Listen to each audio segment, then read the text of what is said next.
La venganza de Catherine. El aire en la sala de conferencias del piso 30 valía más por pie cúbico de lo que la mayoría de las personas gana en un año, y era igual de estéril. Empujó los papeles por la extensión de caoba, su reloj Richard Mille de $50,000 atrapando la luz. «Fírmalo, Catherine». Su voz era aburrida, una orden dada a un sirviente. Este era Marcus Thorne, un hombre que no solicitaba. Él dictaba. Sus abogados, una fila de trajes grises idénticos de Scattered Arps, observaban.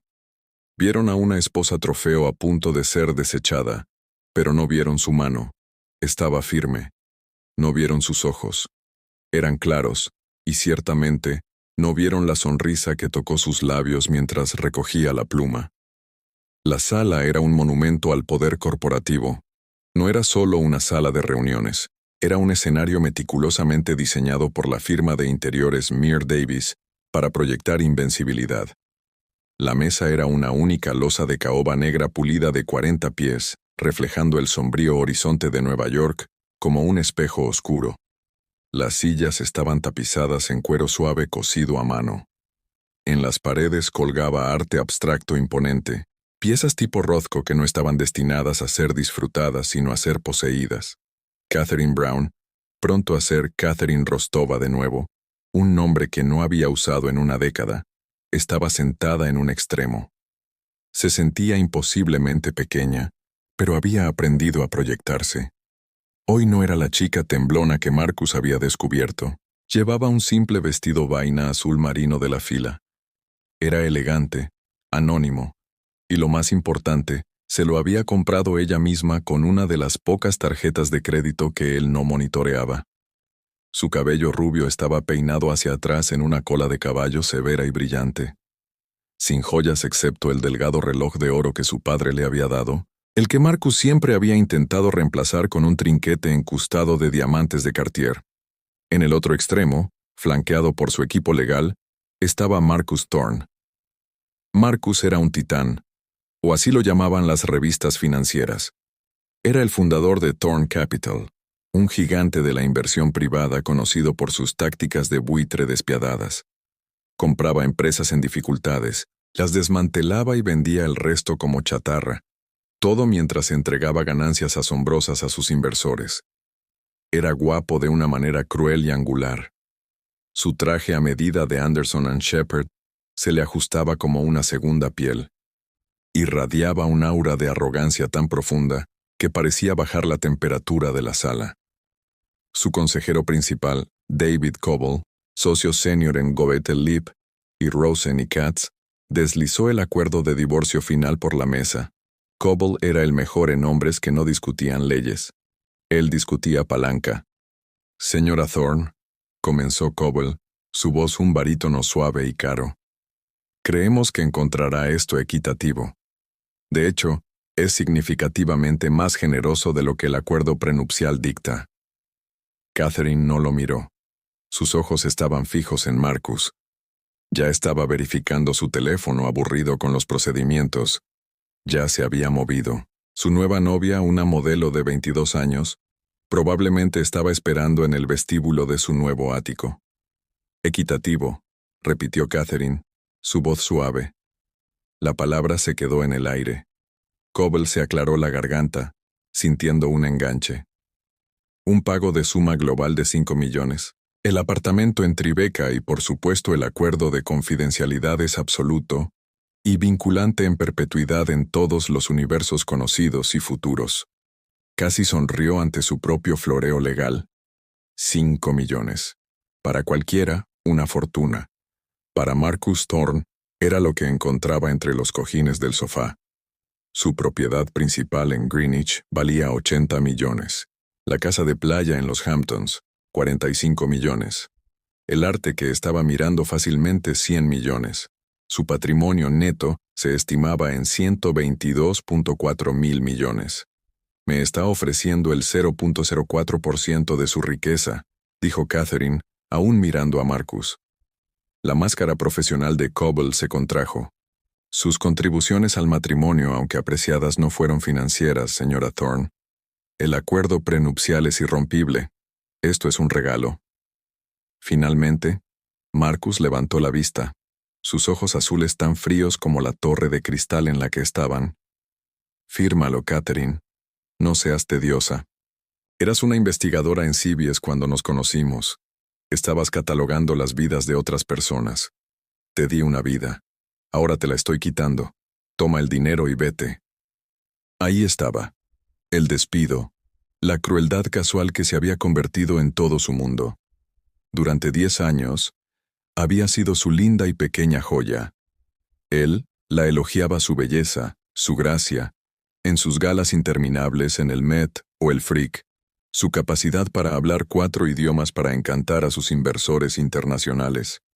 Pero sistemáticamente había descartado su intelecto. Se había olvidado de que tenía un doctorado dual en Historia del Arte y Economía Forense de Yale. Se había olvidado de que para catalogar arte, primero debes entender el valor.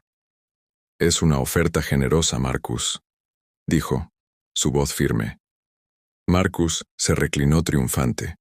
Hizo un gesto hacia los papeles. Entonces firma. Tengo una reunión a las 1 p.m. en Pierce. Catherine ignoró la pluma.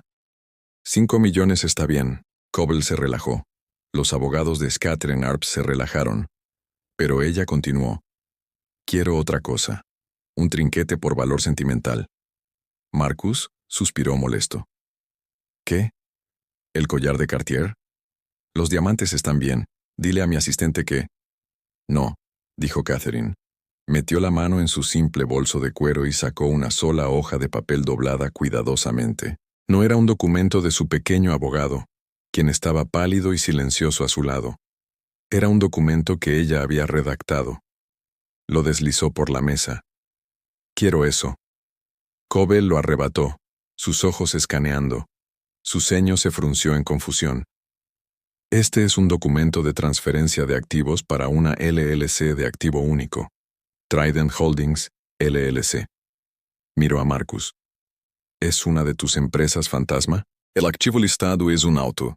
Marcus, que había estado mirando su teléfono, se congeló. Su cabeza se levantó bruscamente. El aburrimiento se había ido. La sangre drenó de su cara, dejando solo un pálido y ceroso. ¿Qué dijiste?, susurró. Catherine le devolvió la mirada. La primera traza de una sonrisa apareció. Trident Holdings está registrada en las Islas Caimán. Tiene un activo. Un Pagani Huayra Roadster de 2017. El personalizado. El que llamas el tridente. Lo quiero. Los primeros 5 años. Los primeros 5 años habían sido un borrón de lujo imposible. Marcus Thorne no simplemente conquistó a Catherine Rustova, la adquirió. Ella estaba trabajando en Providence Research en Sabes, una académica con una mente brillante en un armario lleno de J. Crew. Él era una fuerza de la naturaleza, un cliente pujando por una obra. La había invitado a cenar para discutir la pieza, y para el postre, estaba discutiendo su futuro. La había arrastrado a un mundo de aviones privados, viajes espontáneos al lago Como, y asientos de primera fila en la Semana de la Moda de Milán. Él le compró un nuevo guardarropa, le enseñó qué diseñadores usar, Laura Piana para el día, Oscar de la Renta para la noche, y qué artistas mencionar. Era inteligente, una rápida estudiante. Se convirtió en la esposa perfecta de Thorne, pero la culpa comenzó a descascararse. Marcus no era un compañero, era un curador. La curaba a ella, sus amigos, su horario, sus opiniones, su doctorado en economía. Adorable, lo había llamado. Pero no necesitas preocuparte tu linda cabecita por los números más, cariño. Tengo gente para eso. La aisló. Sus amigos de la academia se desvanecieron, intimidados por los guardias armados en la finca de Greenwich. Su familia, humilde y trabajadora, fue tratada como curiosidades, luego descartada. Estaba sola, rodeada de personal en una casa museo de 30.000 pies cuadrados. La crueldad al principio fue sutil. Él la corregía frente a sus amigos poderosos. Catherine quiso decir, él comenzó a cortarla. Socavaba su trabajo de caridad, cambiando su fundación elegida en el último minuto a la de su preferencia. Luego vino la infidelidad. Era tan casual y frecuente como sus operaciones de bolsa. Encontraría recibos de bungalows en el Chateau Marmont o un arete tan cliché en el bolsillo de su smoking. Cuando lo confrontó por primera vez, ni siquiera lo negó. «Catherine, no seas provinciana», se burló, ajustándose la corbata. «Soy un hombre de apetitos significativos. No significa nada, es solo fricción. Eres mi esposa. Esa es una posición, un título. Compórtate en consecuencia». Se había destrozado. Había pasado semanas llorando en una casa tan grande que nadie podía escucharla. Consideró irse. Incluso se reunió con una abogada, una mujer amable, que después de mirar el acuerdo prenupcial, palidecía. «Catherine», había dicho gentilmente, la abogada. «Esto fue redactado por Boetel. No es un acuerdo prenupcial. Es una declaración de rendición incondicional. Él diseñó esto para dejarte sin nada. Sus activos están bloqueados en una red bizantina de fideicomisos y LLCs en el extranjero que están completamente aislados de reclamos conyugales. La cláusula de infidelidad es en realidad al revés. Establece que cualquier perturbación emocional o escándalo público causado por ti anularía tu liquidación. Si haces un escándalo, obtienes 0. Obtienes tu ropa y eso es todo». Catherine había regresado a la prisión de Greenwich. Estaba atrapada, derrotada. El punto de quiebre no llegó, con un golpe. Llegó un martes. Marcus supuestamente estaba en Hong Kong. Catherine estaba en la biblioteca tratando de leer cuando escuchó una risa familiar de la casa de la piscina. Una risa aguda y girlish. Caminó por el césped manicurado. Las luces estaban encendidas. A través de las puertas de cristal lo vio. Marcus, muy en contra de estar en Hong Kong, estaba sirviendo champán. Con él estaba una joven mujer en bikini. Era su prima, Anya, la de 19 años a quien había pagado para que volara desde Europa para darle un sabor de la buena vida para ayudarla con las solicitudes universitarias. Catherine se quedó allí congelada, mientras Marcus la besaba. No un pico, un beso profundo, perdurable y posesivo. Luego vio a Catherine a través del cristal. No parpadeó. No se apartó. La abrazó más fuerte, levantó su copa en un brindis y sonrió. No fue la traición lo que la rompió. Fue la falta de respeto, el puro y sin fondo desprecio. No solo había engañado, había profanado la última cosa simple y buena en su vida, su familia. Algo dentro de Catherine no solo se rompió, se endureció. La mujer llorando murió en el césped esa noche. Las lágrimas se secaron, reemplazadas por un enfoque frío, claro y duro como un diamante. Pensaba que era una linda idiota. Pensaba que era un adorno. Se había olvidado de que era una investigadora. Se había olvidado de que tenía un doctorado en encontrar exactamente dónde y cómo se oculta el valor. Se dio vuelta, caminó hacia la casa principal, fue directamente a su estudio privado, el que le había prohibido entrar, y se sentó en su escritorio. «Muy bien, Marcus», susurró a la habitación vacía. «Tienes gente para los números, pero yo también». Su guerra había comenzado. La doble vida durante los próximos 18 meses, Catherine Brown vivió una doble vida. Para Marcus y su mundo era la esposa perfecta y plácida. Estaba más hermosa, más serena, más atenta que nunca. Planeaba sus fiestas, encantaba a sus inversores y actuaba como si una mujer que había aceptado su jaula dorada. Marcus, viendo su nueva conformidad, se aburrió y fue aún más descuidado. Dejaba sus laptops abiertas, su servidor privado desatendido. La veía como muebles, y no escondes cosas de una silla. Pero por la noche, cuando la casa de 30,000 pies cuadrados caía en silencio, Catherine estaba trabajando. Su doctorado en economía forense no era solo sobre arte, era sobre rastrear dinero oscuro, entender corporaciones fantasma y encontrar las huellas dactilares digitales en transacciones ilícitas. Una vez había rastreado un Caravaggio robado a través de 3 continentes, siguiendo el susurro de datos, de cuentas bancarias suizas a bufetes de abogados panameños. La estructura corporativa de Marcus Thorne era una fortaleza, pero había cometido un error. Asumió que la fortaleza solo necesitaba protegerlo del exterior. Catherine ya estaba adentro. Comenzó en su estudio.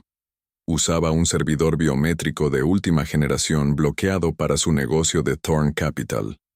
No podía tocarlo, pero para su imperio personal, la red de activos ocultos del IRS, la SEC y su esposa, usaba un servidor privado separado oculto detrás de un panel falso en la biblioteca. Pensaba que era inteligente. Le tomó 3 semanas pasar el primer cortafuegos. Usó ingeniería social. Lo observó. Su contraseña, razonó, sería construida en el ego. Intentó su cumpleaños. No. Su primer trato de $1,000 millones. No. El nombre de su primera empresa. Luego intentó el número de serie de su primer automóvil. Un Ferrari 250 GTO de 1962, que había comprado en una subasta récord. Acceso otorgado. El servidor se abrió y Catherine cayó por un agujero de conejo de corrupción asombrosa. Era peor de lo que podría haber imaginado. Marcus no era solo un capitalista de buitre despiadado, era un criminal. Encontró hojas de cálculo detallando un esquema que mentalmente apodó Proyecto Atlas. Marcus estaba coludiendo con un anillo de operadores internacionales para inflar, artificialmente, y luego vender al descubierto acciones farmacéuticas. En esencia, estaba bombeando y descargando medicinas que salvan vidas. Encontraría una promisoria empresa de biotecnología, usaría sus entidades en el extranjero para comprar silenciosamente una posición masiva, financiaría una campaña de investigación falsa para promocionar un nuevo medicamento, y luego en el pico, descargaba la acción mientras simultáneamente vendía al descubierto, lanzando un segundo informe que los ensayos del medicamento habían fallado. No solo estaba haciendo millones, estaba destruyendo compañías y en el proceso las esperanzas de personas enfermas. Estaba jugando con vidas. Las manos de Catherine temblaban, pero no de miedo, de ira. Esto iba más allá de su propia humillación. Esto era monstruoso. Comenzó a copiar todo. Compró una serie de unidades de estado sólido encriptadas y rastreables. Noche tras noche, descargaba correos electrónicos, mensajes encriptados de una aplicación segura llamada Signal, confirmaciones, de transferencias bancarias, y libros de contabilidad secretos. Lo compiló todo en una colección meticulosamente organizada, que llamó el archivo Ana. Un pequeño recordatorio de lo que había comenzado esto. Necesitaba encontrar su palanca. Si simplemente liberaba esto, Marcus sería destruido. Pero sus abogados la vinculaban. Reclamarían que era una esposa descontenta fabricando evidencia. Necesitaba algo que probara su caso, algo que la sacara, y algo que lo castigara de una manera que él entendiera. Cavó más profundo, rastreando el flujo de dinero del proyecto Atlas. Era un laberinto. El dinero fluía de Thorn Capital a un fideicomiso en Liechtenstein, luego a un banco en Chipre, luego se dividía en una docena de cuentas más pequeñas antes de finalmente aterrizar en una serie de compañías fantasma anónimas en las islas Caimán y un nombre seguía apareciendo una y otra vez. Trident Holdings LLC. Parecía ser su fondo de emergencia personal. El destino final. Buscó el registro corporativo de Caimán. Trident Holdings estaba registrada como una entidad de activo único. Su propósito mantener vehículos de colección de lujo. Catherine sonrió. Sabía exactamente qué vehículo. El Tridente. Era su bebé. Un Roadster Pagani Huayra de 2017 y 4 millones de una sola pieza con carrocería de fibra de carbono personalizada e interior cosido con hilo de platino. Había volado a Italia media docena de veces para supervisar su creación. No era solo un auto para él. Era un símbolo de su virilidad, su poder, su connoisseurship. Lo amaba más que a cualquier ser humano. Siguió cavando. Y luego encontró la pieza final y devastadora del rompecabezas. Trident Holdings no solo estaba guardando el auto era la portada. En los últimos 6 meses, cuando el proyecto Atlas alcanzó su pico, Marcus había comenzado a canalizar las ganancias del fraude a la cuenta bancaria de la LLC, usando el mantenimiento y transporte del auto como cobertura para masivas transferencias bancarias de múltiples millones de dólares. La LLC que legalmente mantenía su juguete favorito era también el repositorio principal de más de 200 millones en efectivo ilícito. Marcus, en su suprema arrogancia, había vinculado sus dos cosas favoritas juntas, su ego y su dinero robado. Había ocultado sus crímenes a la vista, disfrazados como su pasatiempo más desagradable. Catherine se recostó en la pantalla brillante. El sol salía sobre la finca de Greenwich, pintando el cielo en tonos de rosa y oro. Lo tenía. No, solo tenía palanca para un divorcio. Tenía un misil nuclear. La pregunta era cómo usarlo. No quería solo dinero. Había visto lo que hacía el dinero. Quería justicia. Y quería ver la expresión en su cara cuando el adorno que despreciaba desmantelaba su mundo entero. Cerró la laptop, subió las escaleras y se acostó al lado de su marido durmiente. No dormía. Solo se acostaba allí mirándolo, y por primera vez en una década, sonrió. El silencio en la sala de conferencias de Willettel-Lipton ya no era estéril, era tóxico. Se extendió por 10 segundos, luego 20. David Coble, el tiburón legal imperturbable, estaba mirando el documento de transferencia de activos de una página como si estuviera escrito en sumerio antiguo. Trident Holdings, repitió Coble, su mente legal corriendo, tratando de encontrar la trampa. Señor Thorne, ¿qué es este activo? No está en el balance matrimonial que proporcionó. Marcus Thorne era rígido. Su cara era una máscara de ira educada. Había construido un imperio sobre el principio de nunca sorprenderse, y su esposa, su trofeo, acababa de emboscarla en una habitación llena de sus propios abogados de $1.000 millones. Es una sociedad de responsabilidad limitada, dijo Marcus, su voz peligrosamente baja. Un trinquete, como dijo. Tiene un auto. ¿Un auto? Coble se veía aliviado. Solo un auto, señora Thorne. Fácilmente podemos asignar un valor al vehículo y agregarlo a su liquidación. Un Pagani de 2017, digamos 3.5 millones de valor de mercado generoso. Ya estaba extendiendo su pluma para enmendar el documento principal. No, dijo Catherine, su voz aún tranquila, pero ahora cortaba la sala, como un bisturí. No quiero el valor, quiero la LLC, quiero el activo. Coble se detuvo.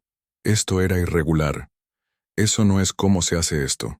Transferir una entidad en el extranjero es complejo. Es una pesadilla fiscal. No tiene sentido. ¿Por qué querrías la empresa? Solo toma el auto. Porque me gusta el nombre, dijo Catherine con ligereza. Marcus explotó. Deja de jugar juegos, Catherine. ¿Qué quieres? Te lo dije, dijo ella, mirándola directamente a los ojos. Quiero Trident Holdings. Firmas. Ese papel.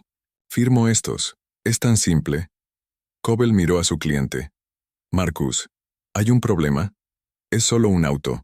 Déjala tener el maldito auto. Déjala tener la LLC. Es una concesión de 3.5 millones para cerrar el trato.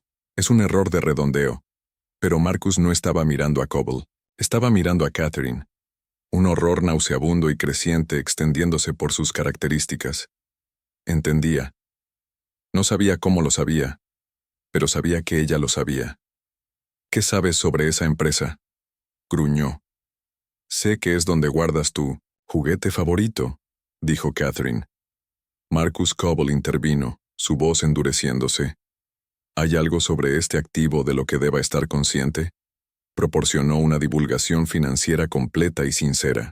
Si este Trident Holdings contiene otros activos que no divulgó, la alarma de negligencia profesional sonaba en la cabeza de Coble.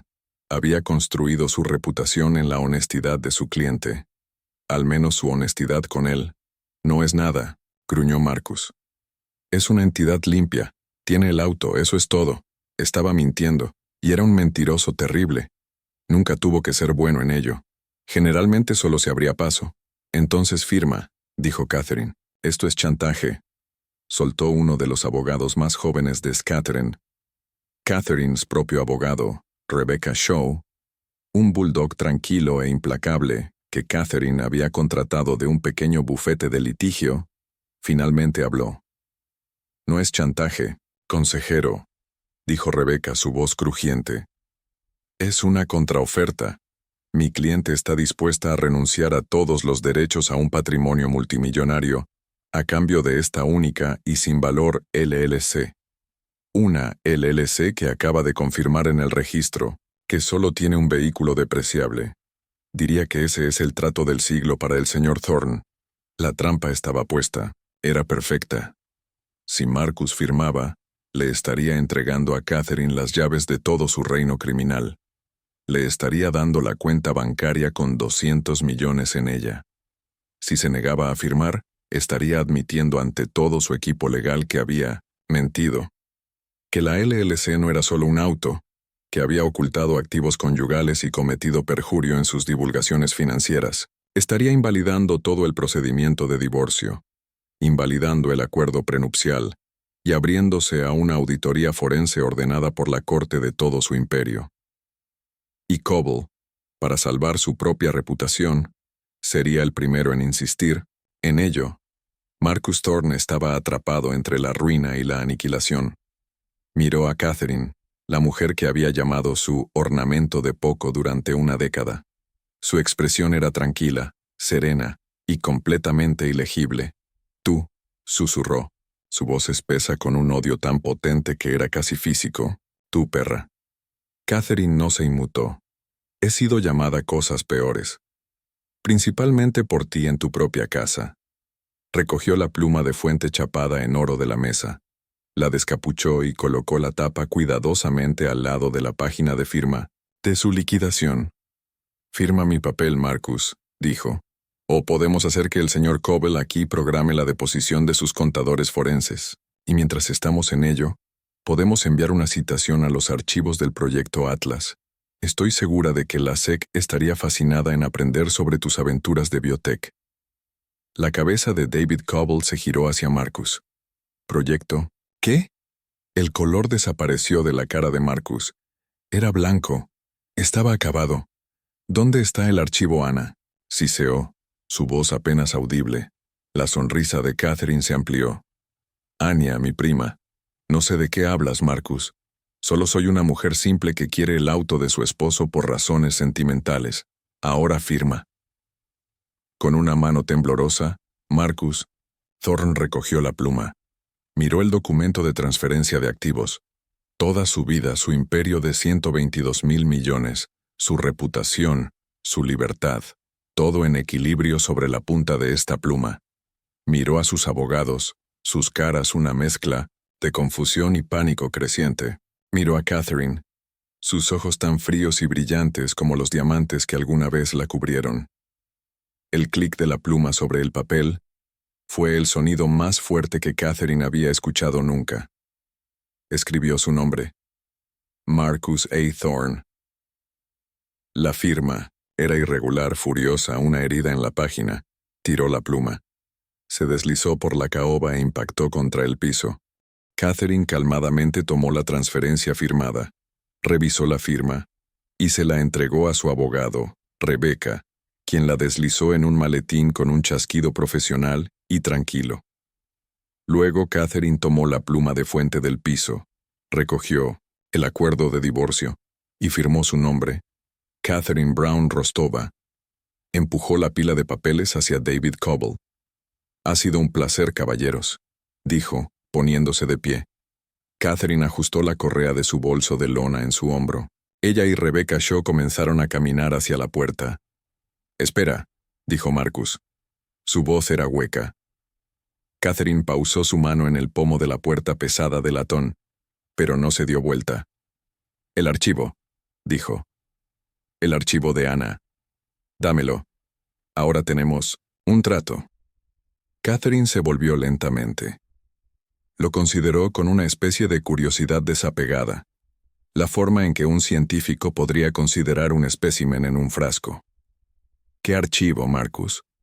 «El que tiene las transferencias bancarias a Chypre, los registros de Signal encriptados con tus socios comerciales en Singapur, las hojas de cálculo detallando el proyecto Atlas Pump and Dump, El que tiene la grabación de audio tuya en el teléfono con el senador McRae prometiéndole una donación muy saludable a cambio de matar la investigación de la FDA.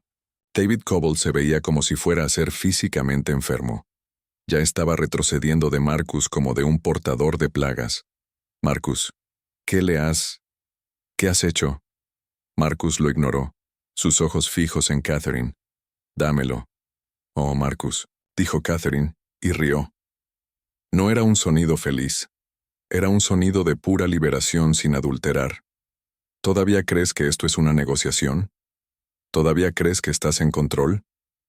Ella dio un paso hacia la mesa. ¿Crees que esto fue por el dinero? ¿Crees que pasé por todo esto? Solo por 200 millones. Viví en tu casa durante 10 años, Marcus.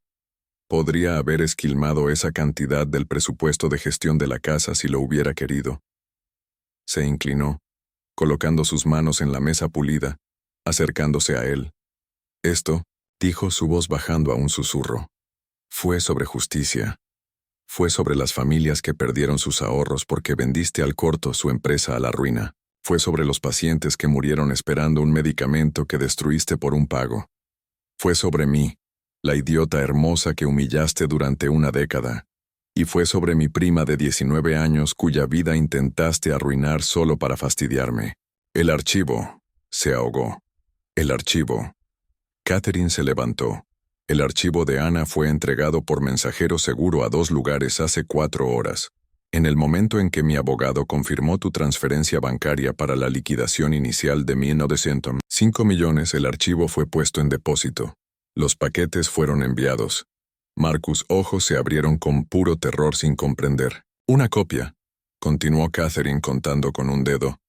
Fue a Stephanie Ibakian en la división de cumplimiento de la SEC. Creo que estará muy interesada en el proyecto Atlas. Incluso incluí un gráfico útil. Contó un segundo dedo. Y la segunda, copia, la que tiene los bits realmente jugosos sobre el senador McRae y las contribuciones de campaña ilegales. Esa fue a la oficina del fiscal de EEUU para el Distrito Sur de Nueva York. No estoy segura de quién la maneja, pero el nombre Pete Bharara se queda en mi mente. Tiene una reputación tan maravillosa por tratar con la corrupción de Wall Street. Marcus Thorne dejó de respirar. Ya no era un multimillonario. Era un hombre en una jaula y las barras acababan de cerrarse. Tú. No podía formar las palabras. ¿Qué? ¿Acabas de firmar?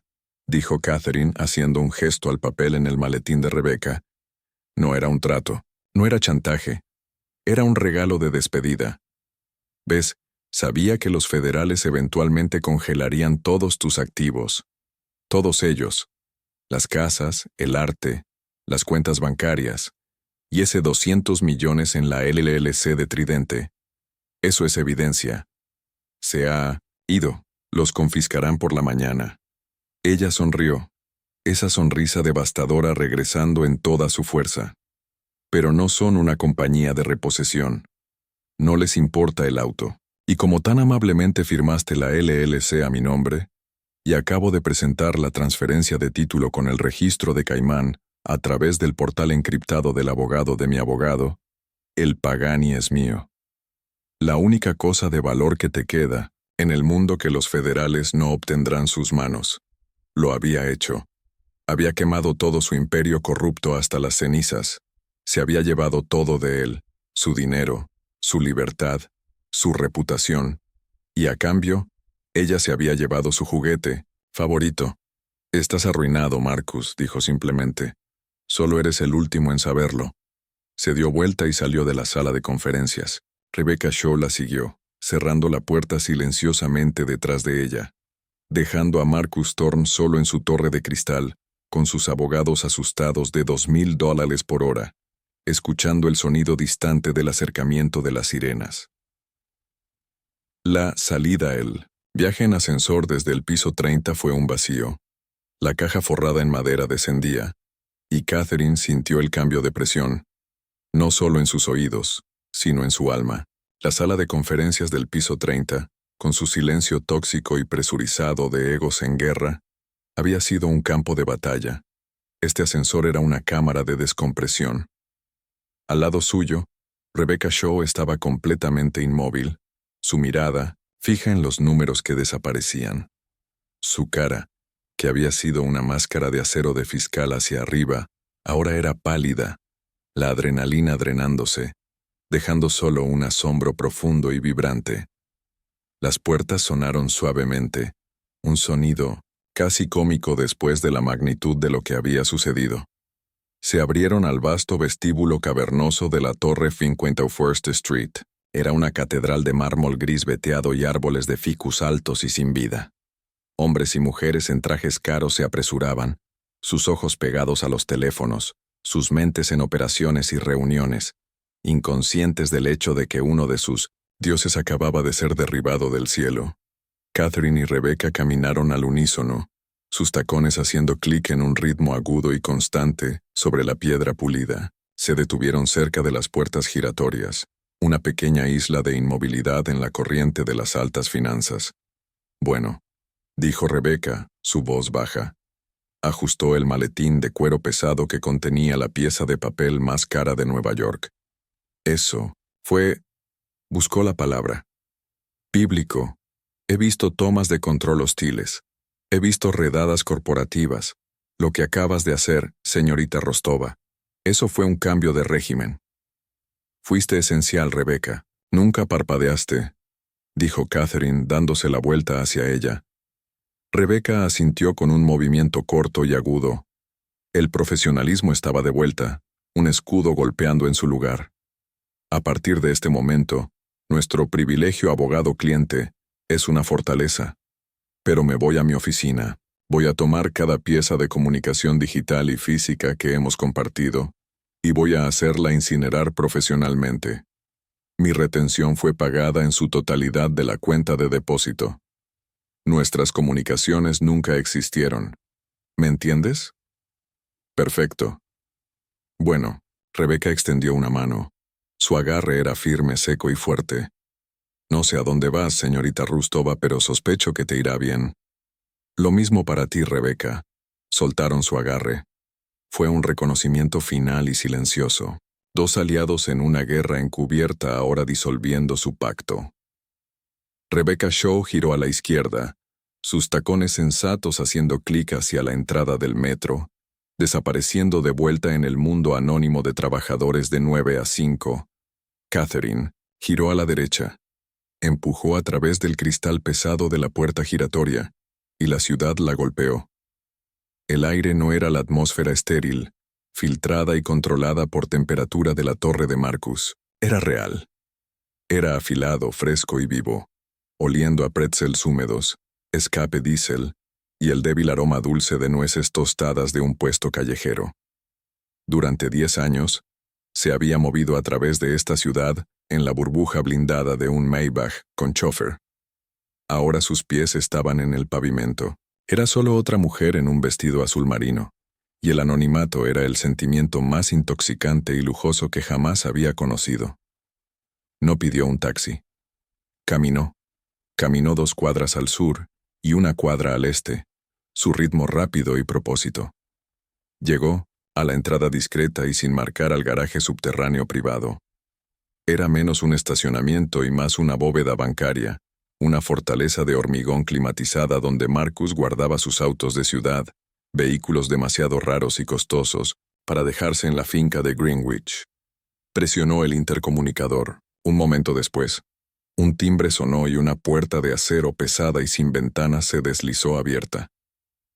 Descendió la rampa de hormigón en el espacio tranquilo y bien iluminado. Era silencioso, excepto por el zumbido de la ventilación de grado e industrial. Una fila de bestias dormidas se sentaban bajo fundas de seda a medida personalizada.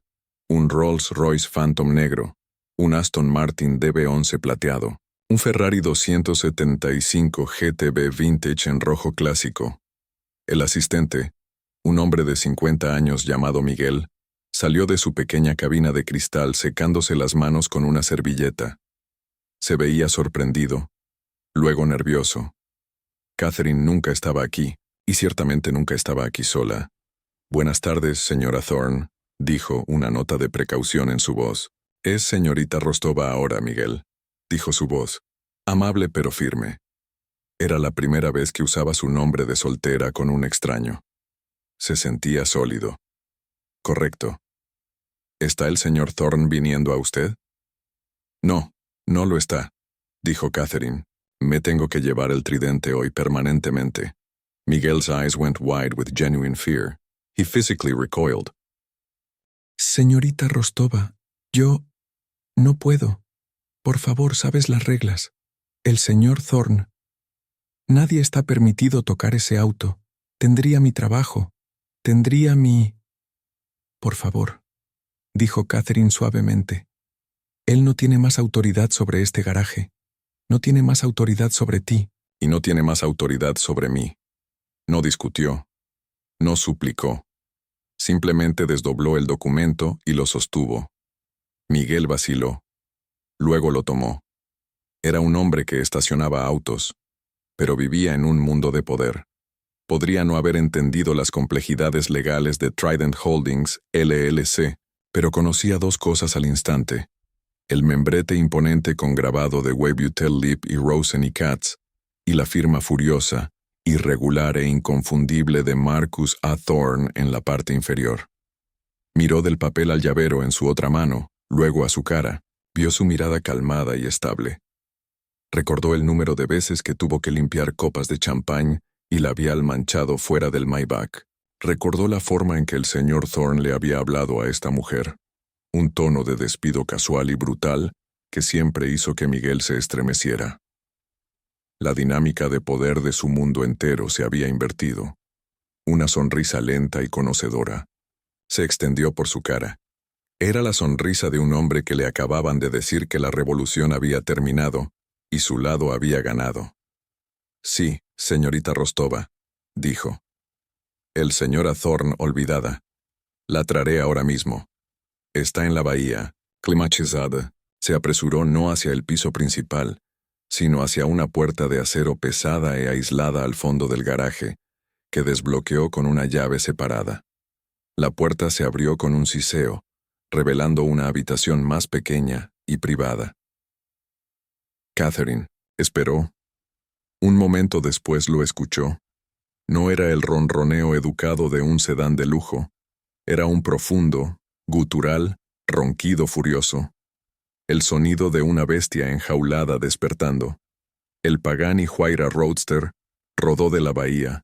Su cuerpo de fibra, de carbono metálica y expuesto, parecía beber la luz fluorescente y tragarla entera. Era una cosa obscena y magnífica. No era un auto. Era una declaración de arrogancia profunda de 4 millones.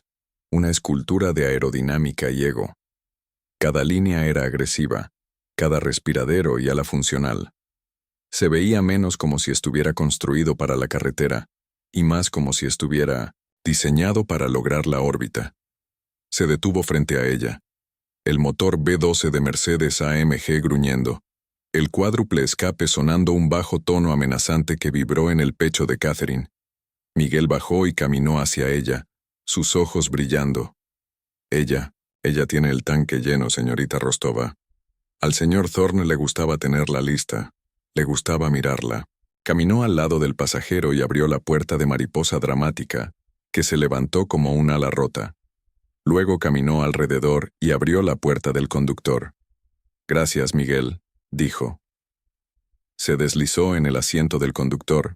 La cabina era un capullo de aluminio cepillado, carbono expuesto, y cuero cosido con hilo de platino. Era absurdo, y olía débilmente a la colonia abrumadora de Marcus. Una botella de $600 de Bacar Rouge 540. Fue el último rastro de él. Miró la instrumentación, complicada como un reloj. Ella sabía exactamente qué hacer. Había estudiado el manual en línea durante semanas. Una última cosa, dijo a Miguel. Señaló los 2 paneles de techo de fibra de carbono enlatados arriba. ¿Puedes ayudarme a quitarme estos? La sonrisa de Miguel se amplió. Sí, señora. Juntos, desbloquearon los 2 paneles ligeros. Catherine no iba a conducir esta cosa en una burbuja sellada. Iba a sentir el viento. Los almacenaron cuidadosamente en el compartimento frontal. El auto era ahora un puro roadster convertible. Catherine se volvió a sentarse, sus manos agarrando el volante esculpido. Se puso un par simple de gafas de sol negras, Ray-Ban, las que Marcus odiaba, las que llamaba comunes.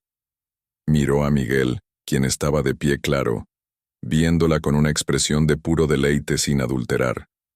Sacó de su bolso una pila doblada de billetes, 5 billetes de $100. Para tu familia, Miguel, y por tu silencio. Gracias. Tomó el dinero, sus ojos bien abiertos, y lo guardó profundamente en su bolsillo. Buena suerte, señorita Rostova, dijo su voz sincera. Maneja con cuidado. Tiene mucho patada. Oh, lo sé, dijo Catherine. estoy contando con ello. Su pie en su simple tacón azul marino tocó el acelerador. No lo presionó. Solo lo tocó. El motor gritó. No era un rugido. Era un grito. Una explosión violenta y primitiva de sonido que rebotó en las paredes de hormigón, haciendo sonar las luces. Era el sonido de 12 cilindros y 4 millones de ira, siendo liberada de su jaula. Catherine sonrió solo un poco. Puso el auto en marcha. La transmisión hizo clic, un sonido mecánico sólido. Lentamente, deliberadamente, quitó el freno y el auto comenzó a rodar. El carbono expuesto se deslizó sobre el hormigón suave. Se dirigió hacia la rampa de salida, el brillante cuadrado implacable de luz del día esperando por ella en la parte superior. Estaba ascendiendo de la tumba. El Pagani subió la empinada rampa de hormigón, su nota de motor B12 que gruñía comprimiéndose en el túnel estrecho antes de explotar hacia afuera. Un grito de guerra desafiante arrojado contra el cielo de la tarde. El auto estalló en la calle 51. Un borrón de fibra de carbono desnuda emergiendo en un mar de taxis amarillos y autos negros. La transición fue desconcertante. Del silencio frío y parecido a una tumba del garaje subterráneo, fue arrojada al asalto sensorial completo de Midtown Manhattan. El sol era cegador, reflejándose fuera de los cañones de vidrio de los rascacielos circundantes. El aire, ahora que el techo estaba apagado, se precipitaba sobre ella, llevando la sinfonía caótica de la ciudad. Las bocinas hacen sonar una sirena distante, el rugido de un autobús que pasa. Pero el motor del Pagani, incluso en un ralentí, casi inactivo, ahogó todo, un profundo y amenazante zumbido que era un centro de gravedad en sí mismo. Los peatones se congelaron, las cabezas se volvieron, las conversaciones se detuvieron a mitad de oración, las personas en la acera rebuscaban frenéticamente en sus teléfonos, sus caras una mezcla de asombro e incredulidad, tratando de capturar la nave espacial de $1 millón que acababa de materializarse en su mundo. Catherine no lo pisó, no chirió los neumáticos. Condujo con la misma precisión fría y perfecta que había usado para desmantelar su vida. Sus manos fueron constantes en el volante de fibra de carbono. Sintió el auto en el flujo de tráfico, el motor que gruñía, una presencia física constante a su espalda. Navegó el tráfico entre ciudades, un tiburón deslizándose a través de una escuela de pececillos. Condujo una cuadra y giró hacia Park Avenue. Se detuvo en un semáforo en rojo en la calle 52. El semáforo era largo, y directamente en la intersección estaba la torre. Sus ojos se levantaron de la carretera al brillo fachada de vidrio oscuro de la sede de Marcus. Miró hacia arriba, pasando el piso 10, pasando el 20 hasta el piso 30 de la sala de conferencias, su ventana, la que miraba hacia el sur por el cañón magnífico de Park Avenue. Ella sabía que estaría allí. Él era una criatura del ego, y su ego habría insistido en que viera. Sería incapaz de comprender su propia derrota, atraído a la ventana como una polilla a una llama, necesitando ver la imposible realidad de su adorno, llevándose el premio. Y ahí estaba, una pequeña silueta oscura, rígida e inmóvil, presionada contra el cristal. Incluso desde 30 pisos abajo podía sentir la ira. Era algo palpable y pulsante, una energía oscura radiando de la torre, un grito silencioso y primitivo de un rey que acababa de ser hackeado por un peón. Estaba atrapado en su caja de cristal, su imperio desmoronándose a su alrededor, Sus abogados, probablemente ya gritándose entre sí sobre negligencia profesional y divulgación completa. Era un prisionero viendo cómo su libertad se conducía lejos. Catherine estaba sentada en el cockpit abierto, su cara girada hacia arriba. Estaba expuesta al aire, a la ciudad, a él. Ella no se escondió. Quería que la viera. Ver su calma. Verla en el asiento del conductor de la única cosa que amaba, el símbolo de 4 millones de su poder ilícito, el mismo activo que había intentado ocultar. La luz se tornó verde. Catherine no volvió a mirarlo. Miró hacia adelante. Presionó el acelerador. El Pagani saltó. No aceleró.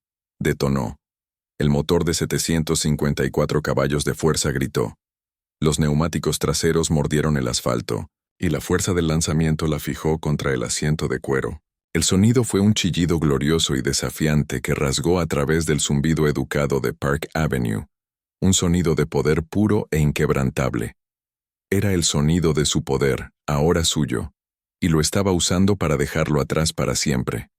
Disparó, por la avenida, tejiendo a través del tráfico con precisión de economista, 50, 49. En el pequeño espejo de vista lateral vibrante, atrapó un vistazo de su propio reflejo. Su cabello rubio, que había estado en una cola de caballo controlada y severa, se estaba deshaciendo, arrancado por el viento apresurándose, en el cockpit abierto. Mechones de eso latigaría su cara, mordiéndola de las mejillas. Sus ojos, ocultos detrás de las bandas Ray-Ban comunes, estaban claros y brillantes, y en sus labios había una sonrisa. No era una sonrisa de alegría o incluso de victoria jubilosa, era una sonrisa de paz. La sonrisa de una investigadora que había finalmente, después de 10 años, equilibrado la ecuación. La sonrisa de un arquitecto que acababa de dar un paso atrás para ver su prisión perfectamente diseñada e inescapable chasquear sobre su ocupante previsto. No se estaba conduciendo hacia la puesta de sol. No se estaba conduciendo a un nuevo apartamento en Tribeca. Se estaba conduciendo directamente hacia el túnel Lincoln. Este auto magnífico, vulgar y hermoso, era la pieza final del plan. No tenía intención de mantenerlo. Conducirlo se sentía como sentarse en su piel. El aroma persistente levemente de su cologne de Bacar Rouge en el cuero le hizo girar el estómago. No, este auto no era un trofeo. Era la última pieza de liquidez sin rastrear. Tenía un comprador, un príncipe saudí, un hombre que había conocido en una de las galas obsequiosas de Marcus, un hombre que despreciaba a Marcus pero abiertamente codiciaba el tridente. El trato había sido alcanzado hace 2 meses en una serie de mensajes encriptados. Un vuelo de cargo privado ya estaba reservado y esperando en un hangar privado en el aeropuerto de Teterboro. La transferencia bancaria de 4.2 millones de prima sobre su historia ya estaba esperando en una nueva cuenta bancaria, bajo un nuevo nombre en un cantón suizo que no hacía preguntas. Catherine Rostova no era solo una exesposa, era un arquitecto. Había diseñado su prisión y había diseñado su propio escape financiado por su propia arrogancia. Mientras se dirigía hacia el túnel, el horizonte magnífico de Nueva York retrocediendo detrás de ella, extendió el brazo y presionó un botón en la consola compleja. El sistema estéreo cobró vida. Estaba establecido en su estación. Por supuesto. Una ráfaga de música clásica llenó el cockpit. Vivaldi las 4 estaciones. Verano. Presionó más fuerte. El movimiento presto, frenético y tormentoso de las cuerdas se mezcló con el rugido del B-12, una banda sonora perfecta para su liberación. Por primera vez en una década, dejó caer su cabeza hacia atrás contra el reposacabezas, cerró los ojos por solo un segundo y dejó que el viento y la música la lavaran limpia. Ella no solo consiguió el auto, consiguió justicia. La historia de Catherine Rostova es una obra maestra brutal de venganza moderna, probando que la persona que subestimas más es a menudo la que sostiene los códigos de detonación. Ella no solo se fue, lo desmanteló usando su propia arrogancia y corrupción como sus armas. La sonrisa mientras firmaba esos papeles no era derrota, Era el movimiento final en un juego de ajedrez que nunca supo que estaba jugando.